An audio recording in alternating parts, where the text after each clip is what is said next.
Coming to the stage right now, you see him all over the city. Make some noise for Pumkin Escobar!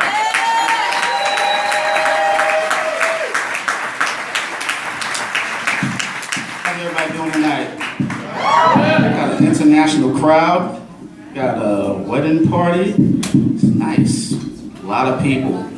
So I was on my way down here. I think that if anybody's gone shopping at like CVS or Rite Aid or whatever equivalent you have in Australia or Denmark, or do they give you these long ass receipts for no reason?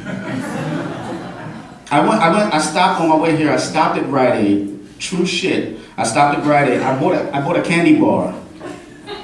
And this is the receipt that they gave me. This is the receipt that they gave me. Like trees aren't dying in the Amazon. You know? It's out of control. Shit needs to be checked. And since I'm talking about correcting things that are wrong in the world, I want to talk about language. And one of my pet peeves that I think that need to be changed about language is people call other people names, like people call a guy that they think's a bad dude, or he's a lazy dude, or he's a piece of shit. They call him a dick. Yeah, that's cool. Right? They say that guy's a dick. You don't like him, he's a dick. And I think that needs to change, because dicks are getting a bum rap. It's like, no, seriously, think about it, because guys, and you guys know, because you have dicks.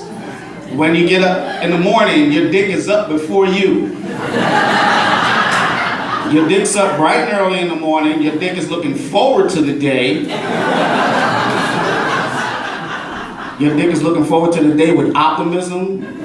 You know, it just believes every morning. Your dick believes, even if you're single, your dick believes that it's going to get into something wonderful that day. And you know, dicks, they're always ready to work, always willing to do a job, you know, and you know, they don't even have to see where they're going. But, so I think that we need to change the terminology around that, you know? So if you got like a great coworker, if you're a supervisor or you own a business, a great employee should be called a dick. and that should be how that works. And so then on the other side of that, you know, women, you know, guys want to insult a woman, particularly they call them a cunt, right? And I think that that's wrong too, because a cunt is a wonderful, warm, welcoming thing, and they give the bestest hugs. So I feel like you know, a nice woman that you really, really like and you feel really good and positive about, it should be okay to call her a cunt. It should be perfectly fine. Like, I should be able to say, you know, I was on the subway the other day and I saw this beautiful woman. Oh my God, she was such a cunt. Such a lovely, lovely cunt. And I hope to see that cunt again. And it should be perfectly fine. No one should get offended by that. So, great employees, dicks, lovely, helpful, wonderful, welcoming, warm women, cunts. Thank you very much. I like the way you guys think. I struggle with the microphone sometimes. It's like my arch nemesis, don't worry about it. And speaking of which, I did see a beautiful woman on the train the other day, and she was so gorgeous. I had to talk to her, right? I said, I gotta talk to this woman. And I was just about to go up and talk to her, and she pulled a Subway sandwich out of her bag, and she started eating it. And I was like, oh, well, she has no standards. I can't talk to her.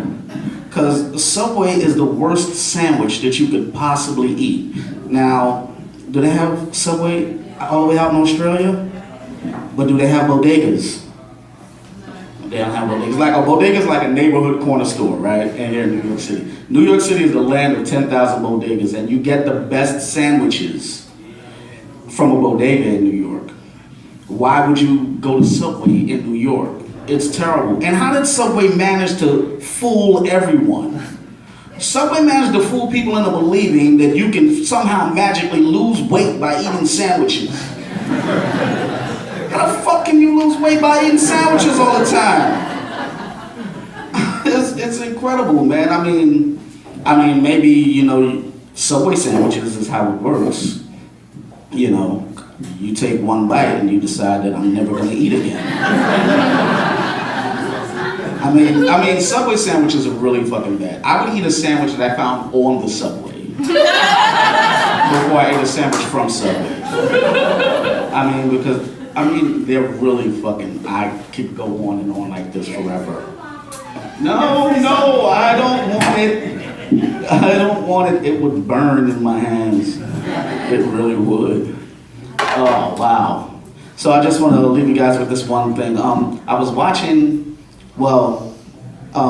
everybody knows American presidential politics season is really starting to cook up, and everybody knows about Donald Trump, and everybody's been talking about Donald Trump. But I want to talk about Dr. Ben Carson. If anyone's seen Ben Carson give an interview, have you noticed, is it me or does he fall asleep just a little bit before he answers a question? His eyes kind of roll back, he goes, and he's got this voice, you know, it's very, it's kind of meek, but his eyes kind of roll back and he closes his eyes for a second and falls asleep just a little bit, like the answers come to him in a dream. He said, so like they'd be like, Dr. Carson. Well, they don't even call him doctor anymore because they're like, this he's fool enough to want to get into American presidential politics. We should disqualify him from being a doctor. So they say, what do you feel about gun control and the shooting tragedy at the community college in Oregon? And he'll be like,